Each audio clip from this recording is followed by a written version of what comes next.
El tema que se va a desarrollar a continuación, agilidad competitiva para navegar con celeridad en ecosistemas digitales y potencializar el efecto red de la mano del mejor aliado.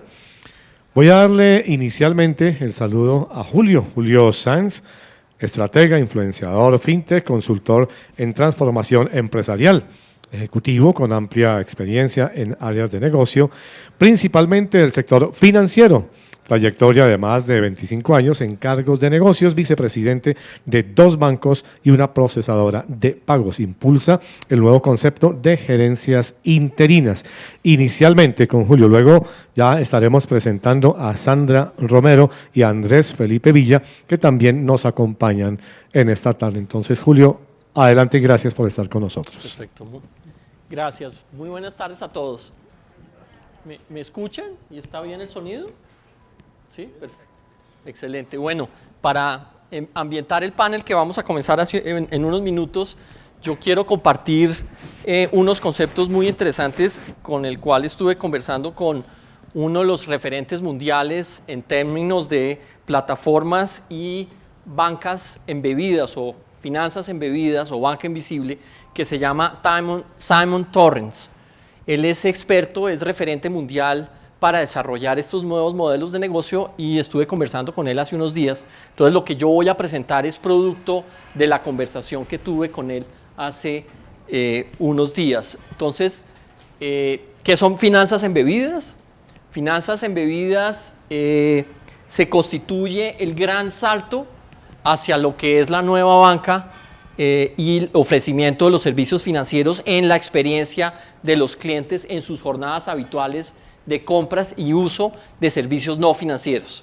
Esto se realiza a través de tecnología, a través de integraciones y basándose en conceptos como todo lo que corresponde a la economía abierta, a la economía, a la Open Banking, Open Finance y los distintos esquemas. Y de allí nacen los diferentes modelos de negocio. Entonces, de la conversación con Simon, ¿qué concluimos?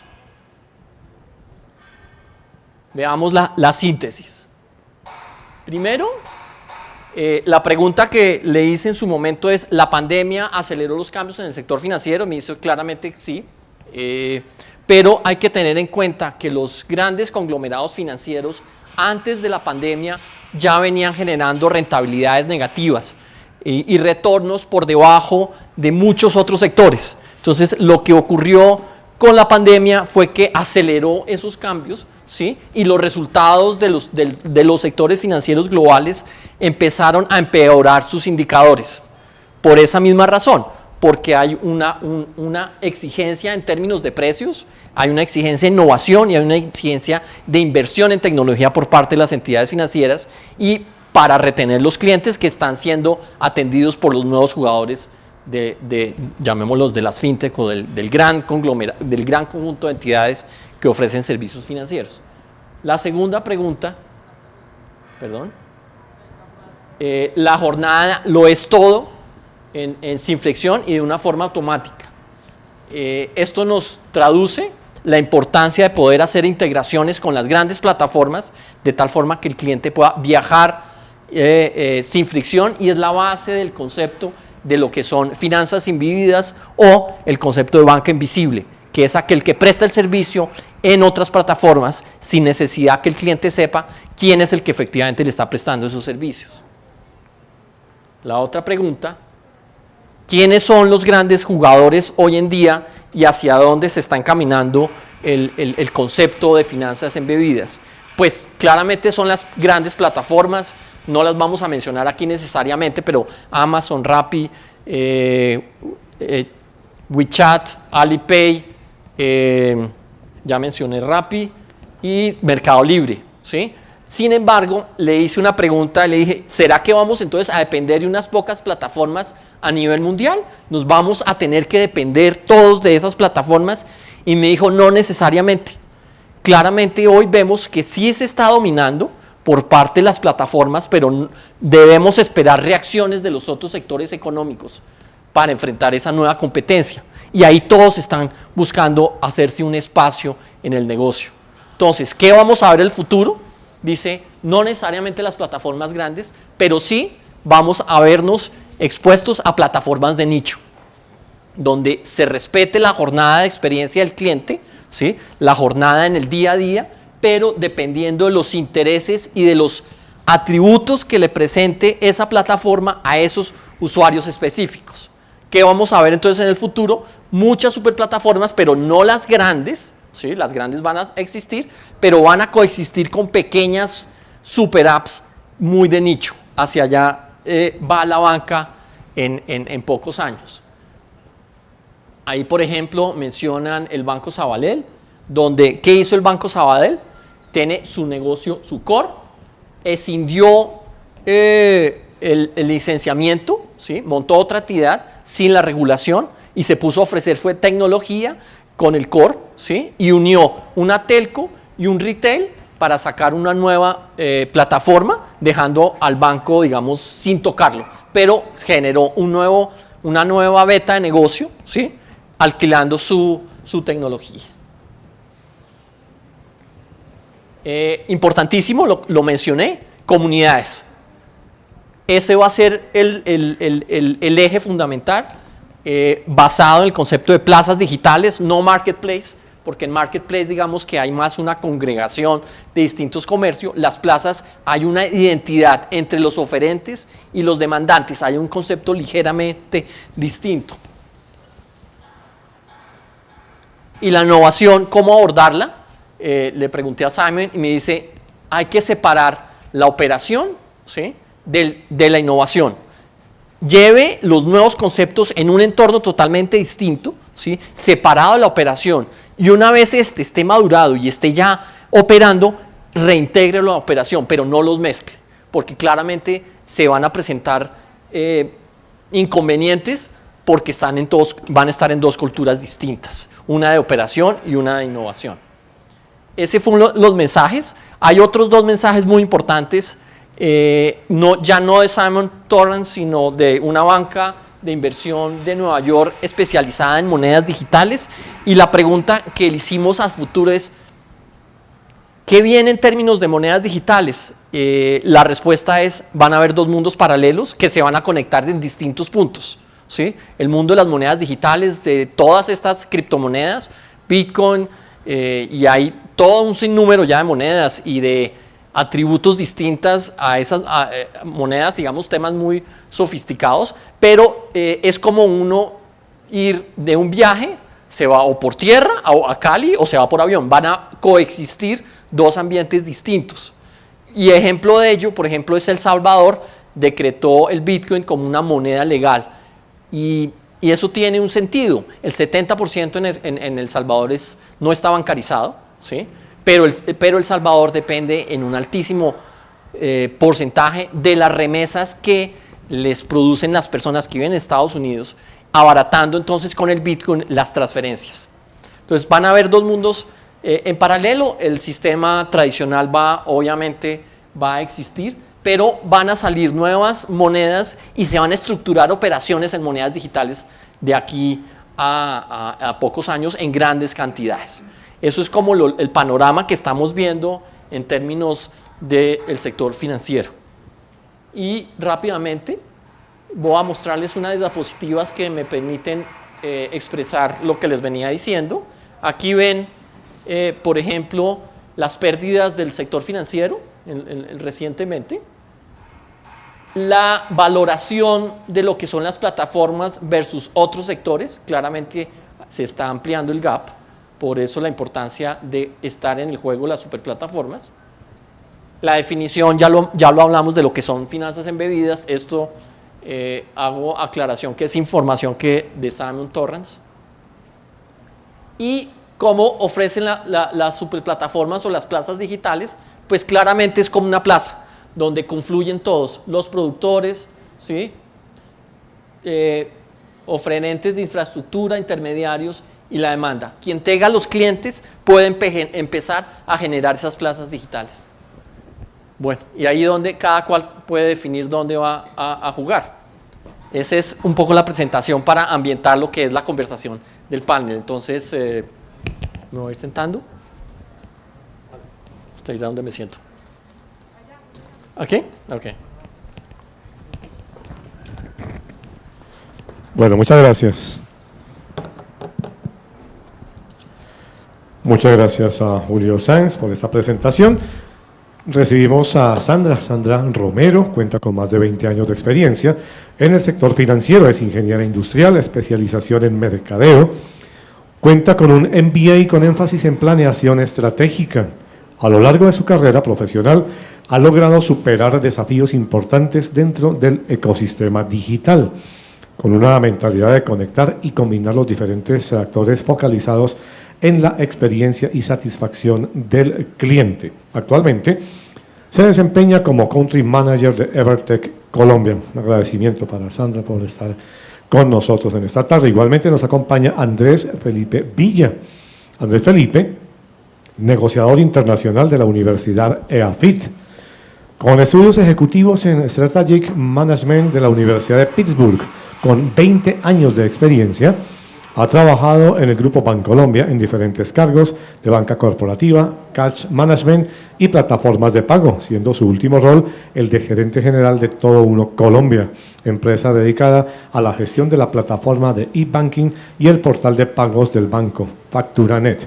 Desde hace 9 años se vinculó con la organización Brinks, en donde ha ejercido como gerente general de e-pago, gerente general de procesos y canje PIC y gerente general de Domesa.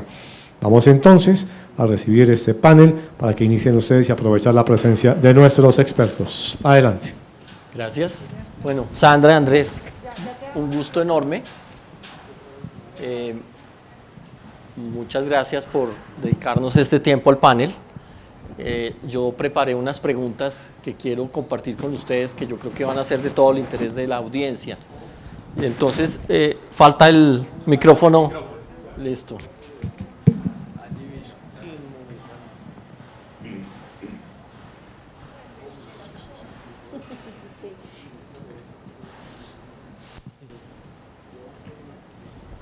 Listo, bueno, entonces para seguir con el panel de agilidad y competitividad para navegar con celeridad en ecosistemas digitales y potenciar el efecto de red de la mano del mejor aliado, voy a comenzar con una pregunta y esta es para los dos.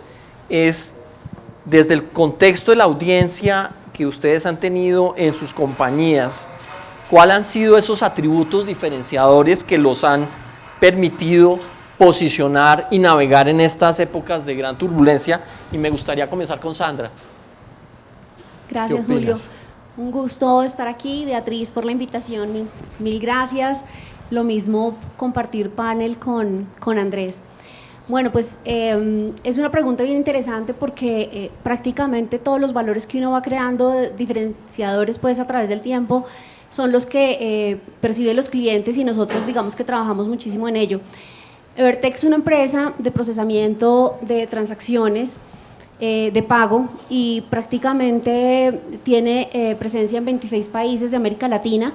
Eso nos permite en la región tener una presencia importante y aprender esas buenas prácticas de lo que ocurre en otros países e incluso iniciativas que desarrollamos en esos otros países para poderlas traer, en este caso, pues a Colombia y capitalizarlas. Eso es, digamos que, uno de los valores importantes al tener una presencia regional. Lo otro es que somos una empresa que cotiza en bolsa, lo que indica que tenemos unos altos estándares de cumplimiento en lo que se refiere a calidad y seguridad, y por ende pues eso le da tranquilidad a nuestros clientes como un valor diferenciador.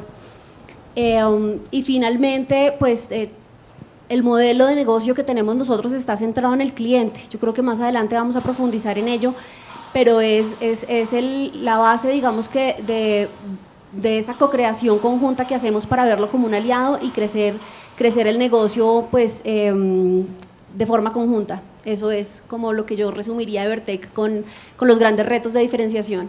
Perfecto, Sandra, mil gracias. Esa misma pregunta para Andrés, pero sabiendo que tu negocio es ligeramente distinto a lo que la comunidad esperaría. Sí, a ver, te cuento un poco, porque la organización Brinks, si bien está principalmente en un negocio de transporte de valores, en Colombia particularmente ha desarrollado otros negocios, digamos, adjuntos o adyacentes que se apoyan en ese negocio core. y es importante decir que son adjuntos o adyacentes porque esa es parte de la respuesta a tu pregunta y es una de las características claves que tiene este negocio es que integra diferentes soluciones de una manera transversal para los clientes. Y yo creo que esto se define mejor con un ejemplo. En el grupo Brinks, que es una transportadora de valores, recibe el dinero de una red de recaudo y de corresponsalía que se llama iPago. Y entonces iPago recibe el dinero para los clientes. Más adelante les cuento un poco más en detalle qué hace específicamente iPago, pero en una de sus líneas de negocio recibe a través de modelos de corresponsalía el dinero y al final Brinks lo asegura y lo lleva a su destinatario de manera segura. Entonces, en esa integración de procesos nos apalancamos mucho para mantener la estrategia y el nivel de servicio que ofrecemos a los clientes. El segundo punto es poder conectar el front y el back. Cuando uno tiene procesos donde atiende activamente al cliente del cliente, y aquí les empiezo a explicar un poco lo que hace iPago, podemos llegar a tercerizar procesos de bancos, compañías de telecomunicaciones, hoteles, clínicas, hospitales, centros de entretenimiento, lo que sea. Pero imagínense que uno puede llegar a un cine, que le reciban el tiquete del cine y en ese momento se paga o con tarjeta o con un medio de pago digital o en efectivo. Y al final estamos atendiendo el usuario del cine, ¿cierto?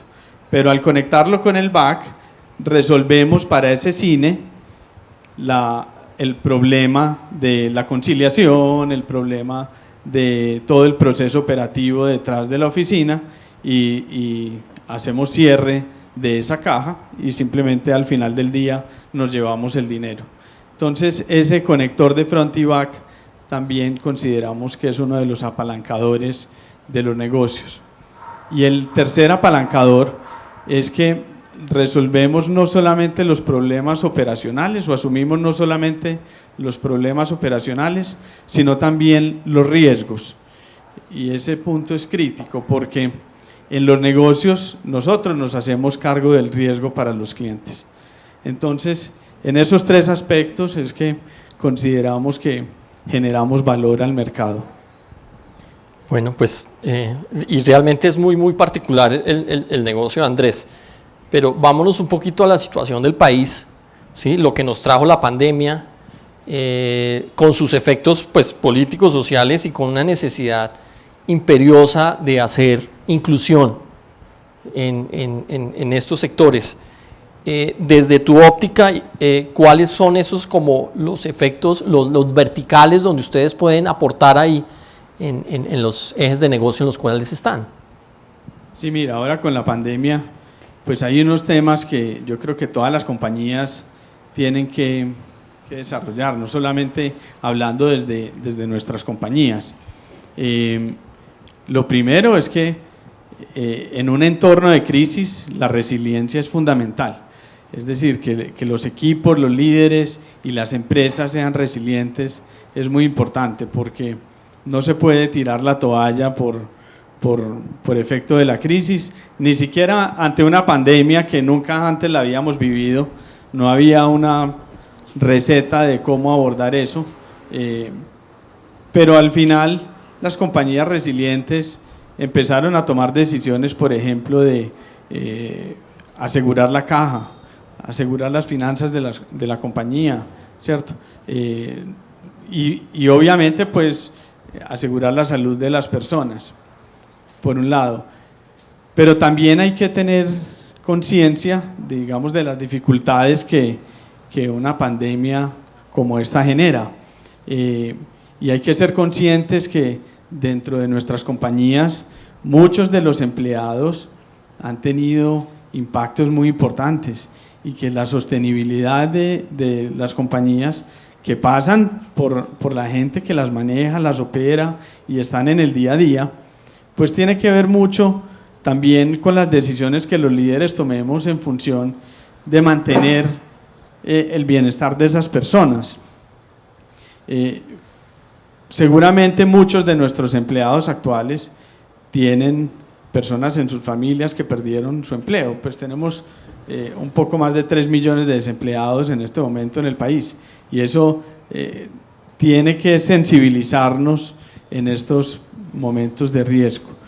Pero ya desde la perspectiva de la empresa, creo que es fundamental no solamente asegurar la caja, sino pensar el negocio para después de la crisis.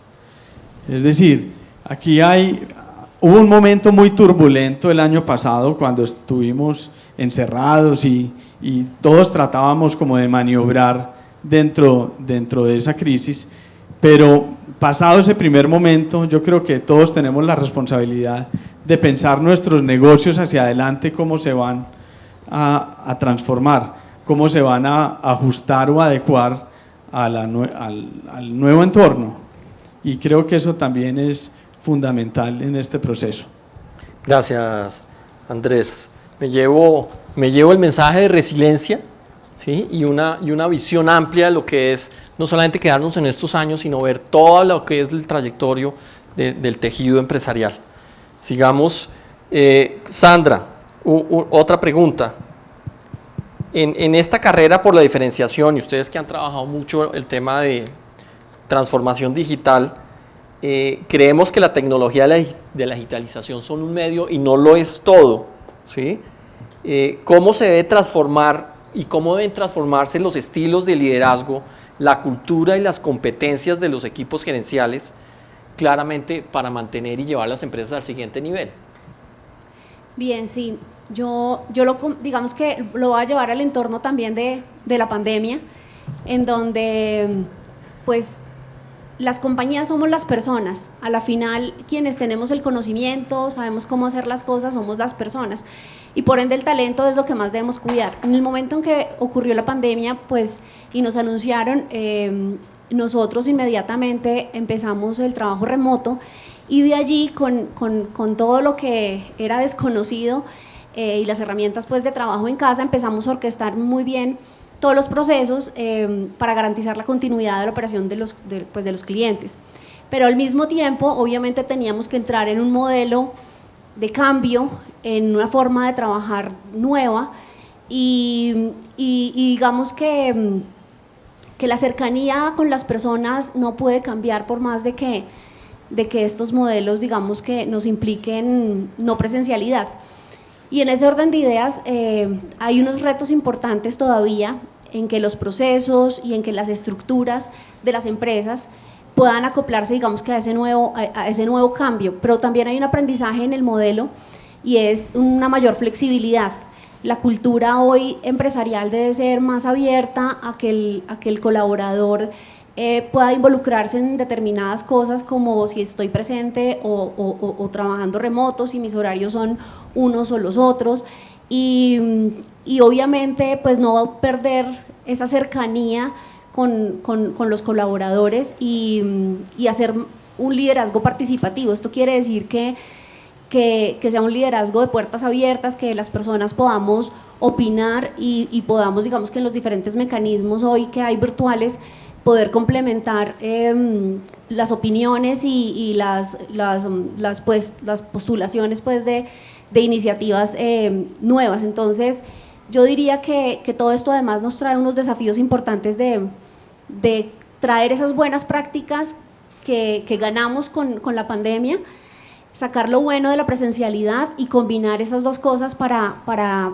seguir desarrollando el talento, que es lo importante en una compañía, y poder, digamos, que traer esas experiencias exitosas de la pandemia pues en relacionamiento con equipos y de liderazgo a este nuevo modelo que pues va a ser híbrido seguramente para muchos y que ya nos está llamando a que también la presencialidad y el cara a cara es importante dentro de ese liderazgo. Interesantísimo. Ahí me gustaría complementar la pregunta y es distintos estudios de Harvard Business Review y McKinsey hacen énfasis en el trabajo remoto, y en el trabajo remoto no solamente a nivel local o a nivel nacional, sino el trabajo remoto a nivel internacional. ¿Y esto qué significa? Antes era mucho más difícil contratar a una persona, digamos, de la India para irse a trabajar a Estados Unidos, el tema de visas, desplazamiento, etcétera. Hoy ya lo hacen y la persona no se mueve de su lugar de vivienda, ¿sí? Donde trae ese atractivo la real globalización del talento humano, ¿sí? Y bajo esquemas nuevos de contratación, como lo mencionan estas firmas que llaman ya People as a Service o Team as a Service o Renting People, que no es otra cosa que trabajos por misiones, y esto es lo que está trayendo el agilismo, ¿sí? Hombre, vamos a trabajar por encargos y ya no necesito a cierta persona en un ambiente indefinido, sino con proyectos específicos. Entonces las personas van a estarse pudiendo mover, ¿sí? En distintos escenarios y con distintos proyectos, lo que les permite tener un trabajo mucho más enriquecido, mucho más retante. Y eso lo vamos a estar viendo cada vez más, ¿sí? Donde claramente el famoso concepto trabaja desde cualquier lado, acuñado por Harvard Business Review, ¿sí? O estos otros conceptos que les mencioné. Interesantísimo. Pero, y esta también ahora es una pregunta para Andrés. Lo alcancé a mencionar en la presentación, digamos, ambientando, que es el tema de la globalización de las economías en términos de modelos colaborativos, ¿sí? Como las plataformas que vimos, y esto permitiendo un crecimiento exponencial de los negocios de esos ecosistemas abiertos y ágiles de muy fácil escalabilidad. Entonces, mi pregunta para Andrés es de qué forma los empresarios, ¿sí? Le están apostando a la economía de las plataformas y cómo pueden sacarle provecho a esos efectos que estamos viendo en este momento y cómo lograr incrustarse en esos ecosistemas. Sí, mira, pues yo creo que ese tema colaborativo es una premisa hoy en día. Yo creo que nadie es capaz de hacer todo transversalmente, primero. Segundo, tú de la presentación que hiciste al principio de esta Simon Torrance, mencionaste algo que me parece que es perfecto para esta pregunta que me haces, y es que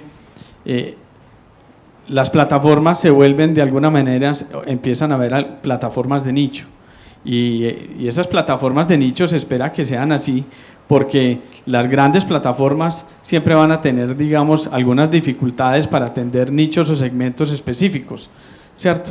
Porque son, digamos, tan amplias que cuando se empieza a ver especialización de algo, tienen que complementarse en esas plataformas de nicho. Y yo no creo, por ejemplo, que las plataformas de nicho vayan a competir con las grandes plataformas. Por el contrario, yo creo que las grandes plataformas integrarán todas esas plataformas de nicho. Y eso pasa en todos los negocios. Nosotros particularmente, sin digamos tener esa lógica de plataforma, de integración de plataformas, lo hacemos naturalmente dentro de los negocios. Endomesa, por ejemplo, que es un operador logístico de última milla, pues uno diría que tiene que ver Domesa con iPago, o que tiene que ver Domesa con PIC, que es un digitalizador documental.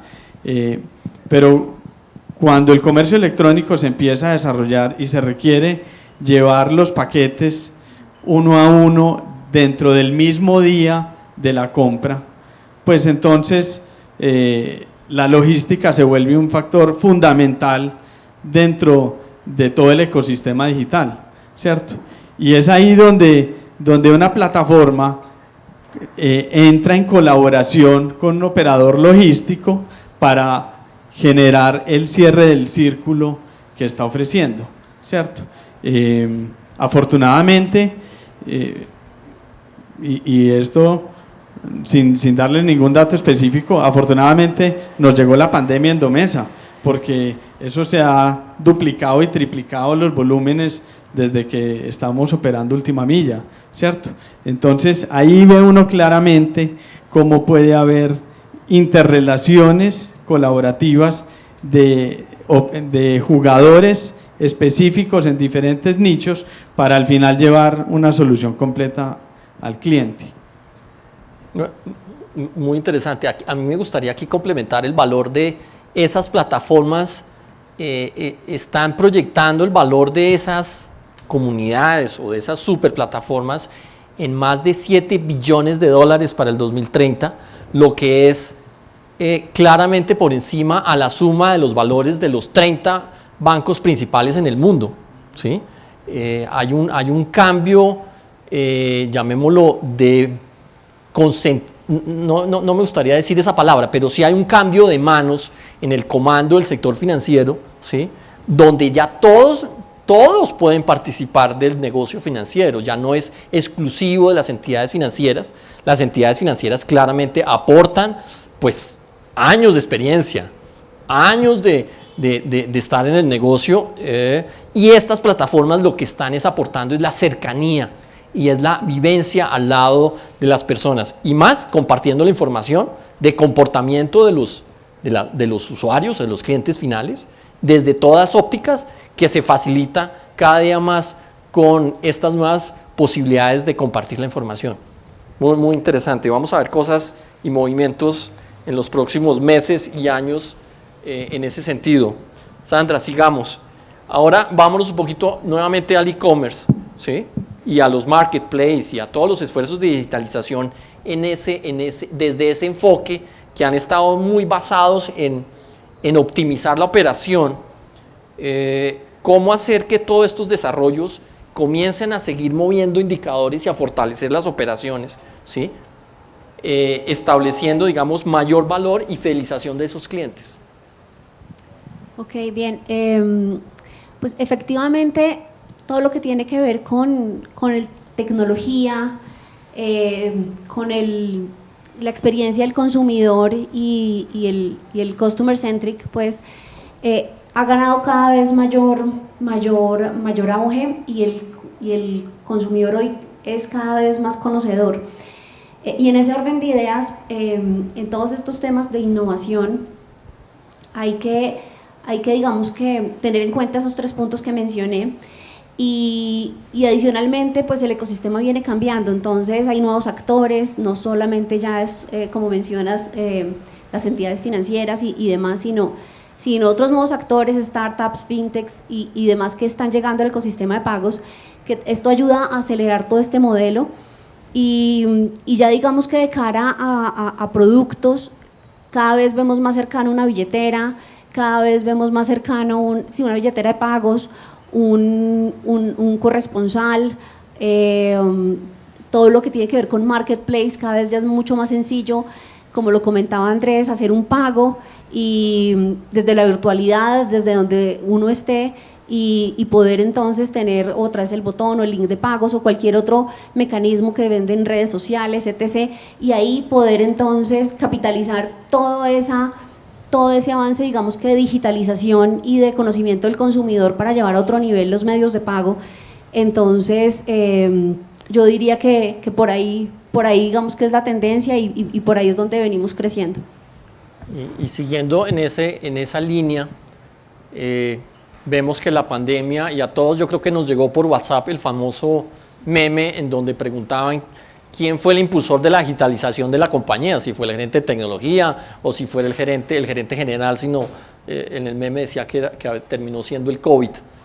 Pero los indicadores del manejo de efectivo en el país no se han movido muy a pesar de la pandemia. O sea, todavía estamos como ustedes deben tener el dato más exacto, pero en la última información estamos alrededor del 85% todavía de la economía se mueve en efectivo, y obviamente ese indicador para Andrés no es una oportunidad, no una amenaza para los que están en el mundo digital. Pero ¿cómo convivir con ambos modelos positivamente y generando valor en ambos sentidos?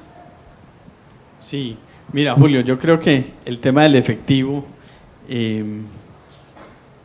realmente es un tema que está mucho en medios y se ha convertido como en el coco. Es decir, todo el mundo quiere matar el efectivo, ¿cierto? Pero también estamos en un entorno en donde todo el mundo depende del efectivo, ¿cierto? lo que tú dices es cierto. Casi el 90% de las transacciones hoy en día se hacen en efectivo en Colombia, y no solamente en Colombia. Por encima del 90% se usa el efectivo en países ricos como Emiratos Árabes, en Italia, en Rusia, en fin, en Estados Unidos está el 60% del uso del efectivo. En Japón, por información del Banco Central de Japón, el efectivo creció el 7% durante el año del COVID, ¿cierto? Y Japón tiene encima del 80% de sus transacciones en efectivo. Un país donde vemos que se hacen robots que emulan a las personas y donde uno cree que todo es digital, ¿cierto? Entonces yo creo que el reto no es matar el efectivo, sino el reto es colaborar con el efectivo. Y el tema de colaboración para mí es una premisa transversal en el futuro de los negocios. Y te pongo un ejemplo. ¿Cuánto vale un blue jean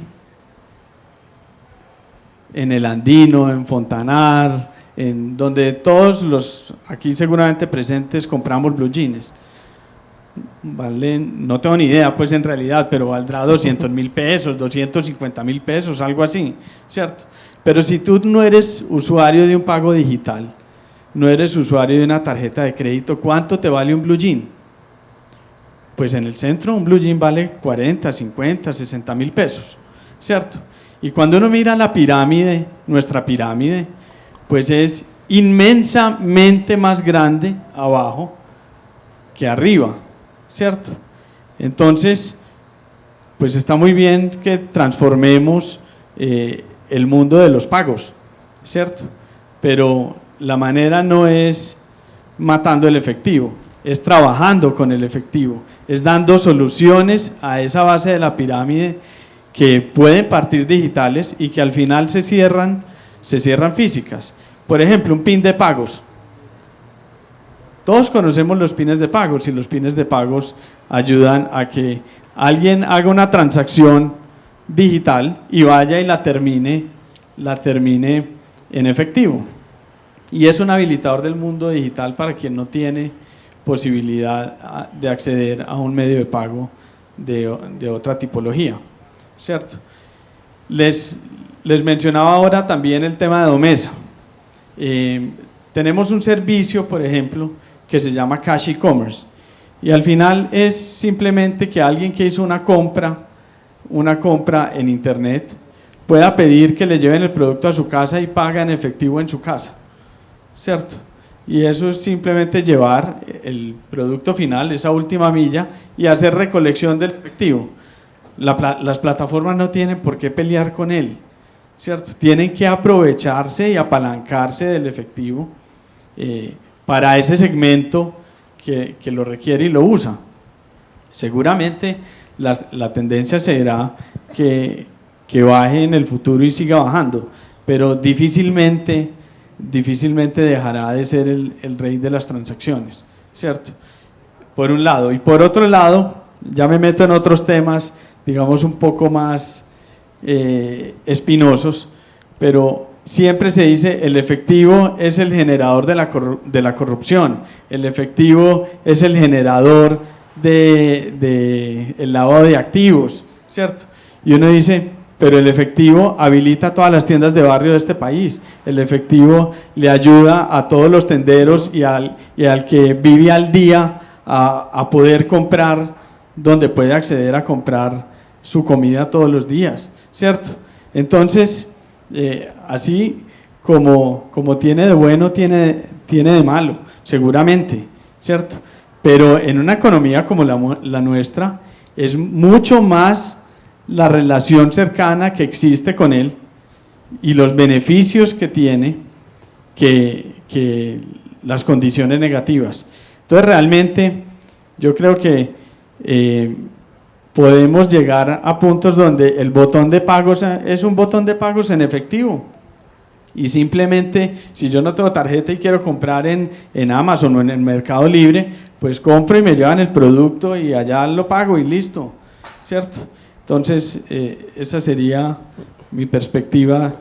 Una visión. Aclarando una cosa, que yo he estado de los dos mundos, ¿cierto?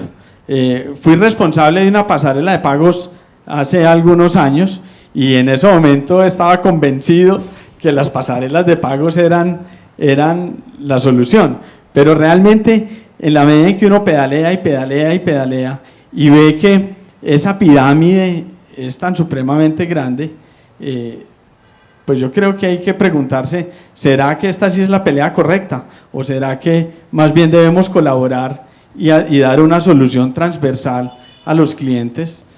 Y las plataformas son muy buenas en tener el foco hacia el cliente. Yo creo que hace falta ese foco ahí. Pues me parece interesantísimo en un foro donde tal vez venimos acostumbrados a hablar mucho de la economía digital y nos olvidamos tal vez de la que existe, ya ha existido por miles de años, pero bueno, esa misma pregunta se la quiero hacer Sandra, que está del otro lado, a ver cómo responde a Andrés. Eso estaba pensando igual.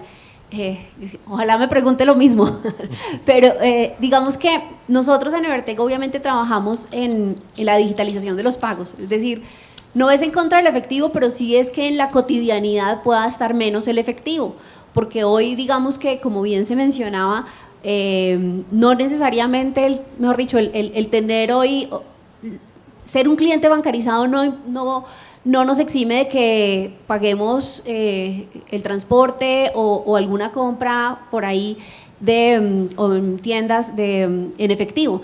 En ese orden de ideas, pues entendiendo la realidad, que también es un dato claro para todos, que el 85% hoy, digamos que de profundización es efectivo, digamos que de los pagos que hay en Colombia, pues hay unos retos muy grandes de seguir trabajando en esa digitalización.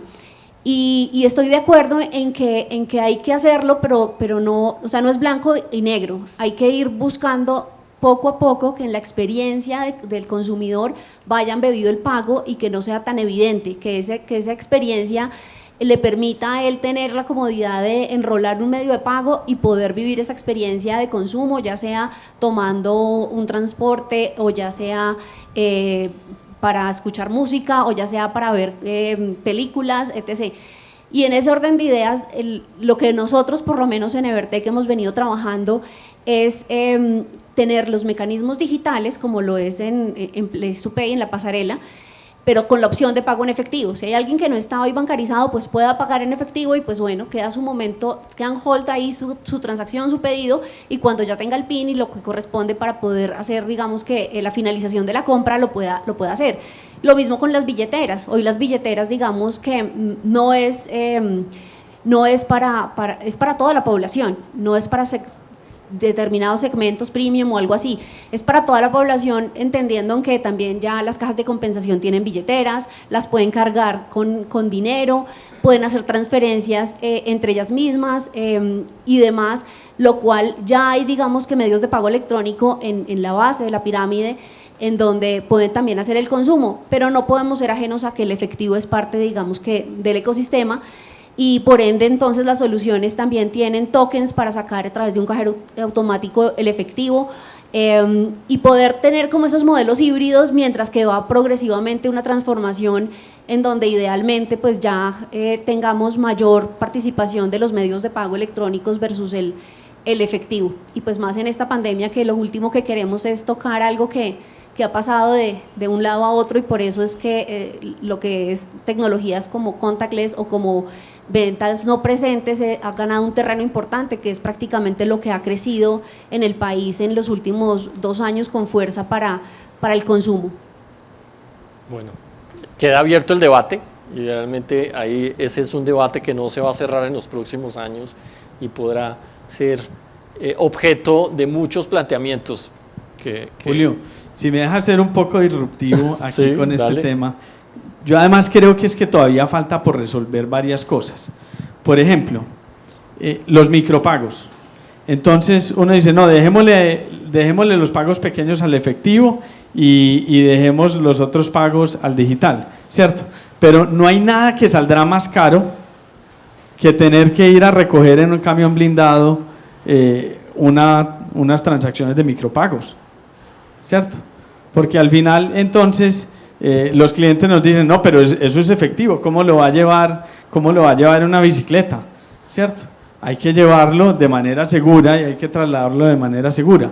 Entonces, uno todavía va a lugares en donde le dicen, señor, si me paga en efectivo, le vale tanto, si me va a pagar en tarjeta, le vale 7% más.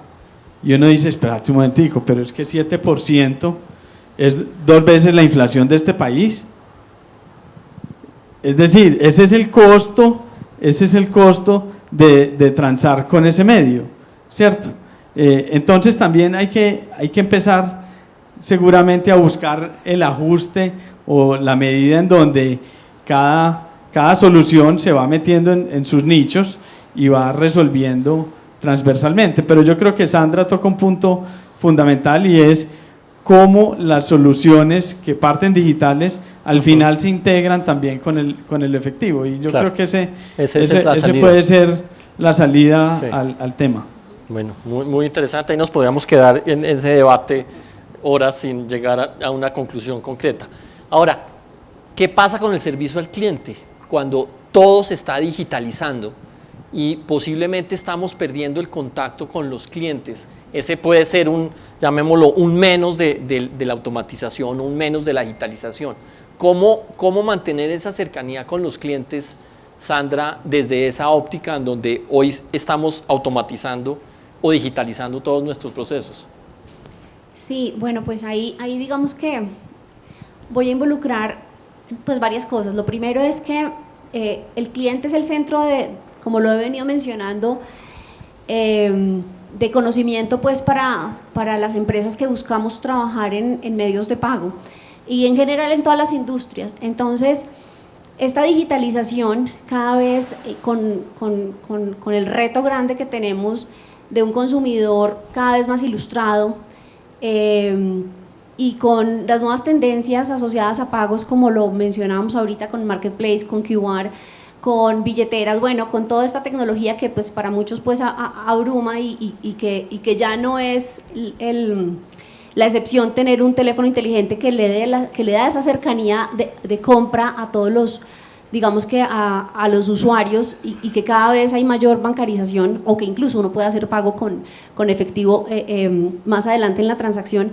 Entonces, todo esto hace que viendo el cliente como ese centro, como lo he venido mencionando, finalmente todas las soluciones que se construyan alrededor en el momento del pago hacen que al tenerlo en cuenta, pues sea una experiencia y una experiencia de consumidor agradable en donde el pago pues está embebido. Y ahí digamos que yo resumiría como el gran reto de seguir en esa línea para ganar cada vez pues mayor volumen, mayor adopción y de cara digamos que a los nuevos retos de lo que viene más adelante en la digitalización es poder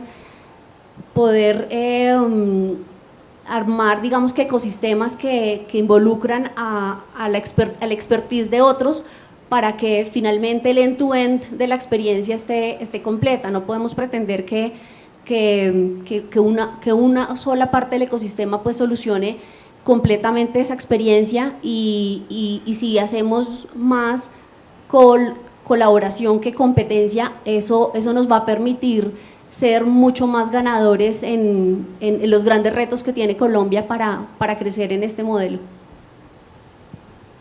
Muy bien. Queda una pregunta y es la pregunta obligada. Con el nacimiento, bueno, no el nacimiento, ya llevamos 15 días con la digitalización y cada vez con soluciones más sofisticadas, pero hay una industria que va en paralelo a la misma velocidad o si no más en esta economía digital y es el tema de los fraudes, los robos, las suplantaciones, todo el tema de ciberseguridad que plantea un reto para las operaciones en digitales.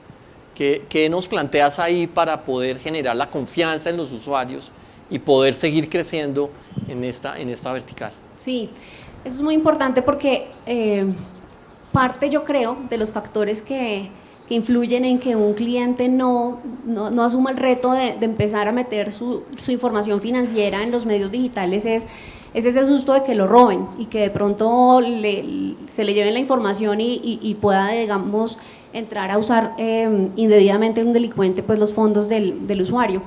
Y en ese orden de ideas yo diría que hay 3 puntos, bueno, 3 puntos, y el primero es que en esto todos ayudamos, todos hacemos parte de esta estrategia de prevención de fraude. La primera es educación. Entonces, en la educación tenemos tanto gobierno como entidades financieras, como empresas, como nosotros de procesamiento de pagos, el mismo cliente pues involucrándose en la información que le llega, digamos que de su empresa que le facilita el medio de pago, en donde estén esas buenas prácticas, están en los consejos, que estén hablando de phishing, que estén hablando de prácticas engañosas, para que pues así todos colaboremos en esta industria de tal forma que la educación es parte fundamental, incluyendo al consumidor, de ilustrarse en este medio, porque pues hoy todo muchas veces pareciera ser el sitio real, pero no, y hay algunos tips importantes de considerar y de tratar de no hacer, digamos, que pagos financieros en sitios públicos o en sitios no seguros. En esas orden de ideas diría yo, el primer punto, educación. El segundo punto es digamos que, bueno, en esa comunicación y educación, pues traer esas buenas prácticas que las empresas hoy pueden publicar y que siempre en el procesamiento o en la venta de un producto venga acompañado de una nota asociada pues a prevención de fraude y pues ahí nosotros hemos hecho varias notas asociadas pues a ello. Y finalmente pues acompañarse de la tecnología, así como hay tecnología para hacer compras y para todo este mundo de digitalización, también hay una tecnología asociada a la prevención del fraude, en donde estas herramientas hoy pueden hacer la identificación de patrones inusuales, de movimientos diferentes que el consumidor no frecuenta y que por ende pueden ser una alerta de monitoreo para poder identificar que no es el consumidor y hacer, digamos que lo propio para autenticar o para ratificar que es el usuario o es el delincuente. Y en ese orden de ideas, pues todas estas herramientas están a disposición. Nosotros acompañamos nuestros procesos de pago con una herramienta holística que es Risk Center 360 y que hoy digamos que es tan productivo y nos ha ayudado muchísimo a lo que tiene que ver con la prevención e identificación de patrones de fraude. Entonces yo diría que educación, conocimiento en términos de publicación en diferentes canales o medios al cliente final y finalmente herramientas estratégicas que ayuden a ese comportamiento de identificación de patrones nuevos. Gracias, Sandra. No sé si tenemos tiempo para algunas preguntas, si alguien tiene preguntas que quiera hacer al foro. ¿No? Bueno, pues muchas gracias, gracias Sandra, gracias Andrés, a Ciclo de Riesgo y a Beatriz, que mil gracias.